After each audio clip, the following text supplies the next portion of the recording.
sine 25t, sine 400t.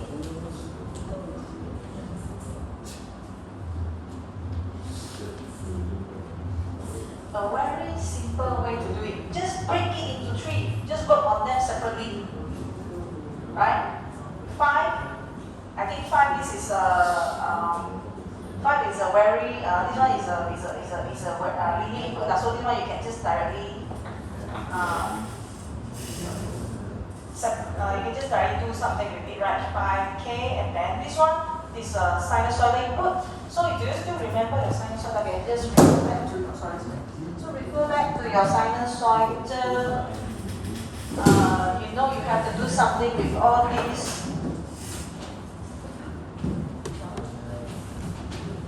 Right, so you know you have to do something with all these, right? Like Ka, all these things, sine, and all this sine, omega t, h. You refer to the list of formula. So you just have to separate them into 3 separate input and find out for each separate input. You understand now? You have f equals to 5, you have f equals to 10 sine 25t, and then you have f equals to 20 sine 400t. So you just have to work on them separately for the output. So for 5, you take it like, imagine like you have never seen this 10 or this 20 here, right? And then you just sort out the output for this, right? So this one quite direct. So if your input is 5 and your output will be 5. Since your k is 1, so the final answer is just 5. So how to get this? This one is actually from 10 sine 25t. So 10 sine 25t here. You can refer to the formula you have there for the frequency response for sinusoidal input. So yt equals to, you can do all the calculation, Ka divided by 1 minus omega n square, all those things. Then you have the value of your omega there, right? Omega n. Right? Can see it now? Can see it now? Right? This one is all given.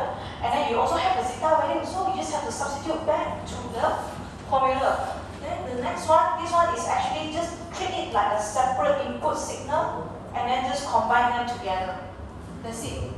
This one is not something different. This one is the same thing, just that you work on them separately, like how you see them as a single input. Can you get what I mean? Just treat them like a separate input and then the answer you just put them together. You see not, they actually work separately one. So your final output is where you analyze all these separately and put them back together at the end. Can understand? Can? Yes, Kaizen, can already? No? Okay. Imagine you don't see the 5 and 20 first. If let's say we only have 10 sine 25t, you take out your calculator. Right? How do we get sine 25t plus the phase shift right now? So where do we get the sine 25t here? This one is the omega t, right? So it's the same thing. So your omega is 25t there. So it's the same thing. So how about the 10km? What is the m? If you look at your frequency response,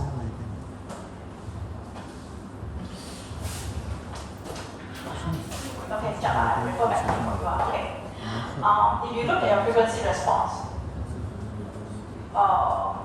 this one is the output, isn't it? Okay, so if you refer to our answer just now, it's actually, this whole part is basically from that output, from this output here. It's the same thing. If you look at this formula here, right? This one is the magnitude ratio is 1 over this one whole part here, isn't it? Is the m, right? So that is what you see. They just write it as m there, but you can calculate it later. I see now. Can see it? Can see. Okay. I erase and explain again. Just look at them as a separate input. So if let's say 10 sine 25t, right, this is a sinusoidal input. So just refer back to your second order frequency response. This is the output. This entire line here is what you need to do for the calculation. So you just have to substitute everything accordingly. What is K, what is A, what is omega n. Okay, what is all this zeta, what is this sine omega t plus ratio. It's the same thing, this one. Just that here you may find it a bit confusing because you must be wondering where is this m come from. Actually, this m is the magnitude ratio that is actually consists of this part from your solution here, this part. 1, you can see now, 1 over 1 minus all these things is the same thing here. This one is the m. So I think this one is a bit shortcut here. He just write it m there and then he do a separate calculation at the bottom. But it's the same thing. This one is from the output from the frequency response, right? For this particular input, 10 sine 25t.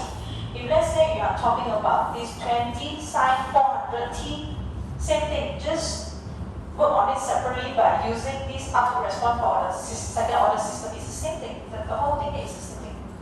So then you will get this. This one is a final outcome. If you do all the calculation and substitution correctly. Do you all get how to?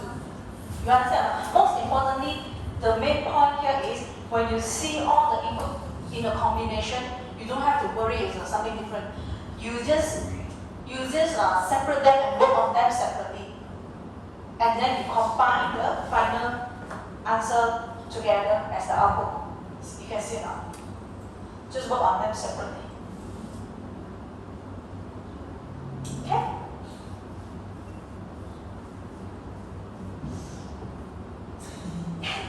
You understand the idea of how to solve this or not? I mean, it's a very direct one. Just separate the input.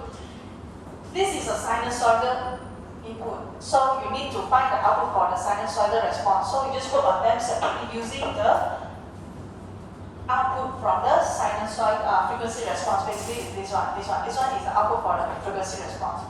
So this is the formula that you should use. But remember, you have different input combined together. So we just work on them separately.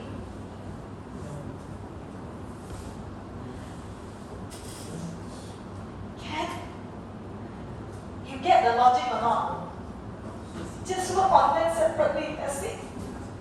Don't make me stress. You already understand. Because this is the last question for today. Can or not? Can or not? Yes, Kenneth, have a nice day. But so, how was this? Kenneth, you understand this? Never mind, next week when we come to the class, the first question I will give to Kenneth. No, I was thinking how to help you. Have you figured out anything? If not, I have to go there and pay for you already. No, actually, I'm serious. We all know how to cut it. It's just a small knot. Plier. Just need plier. I cut the knot, I cut the chain. Cut the line.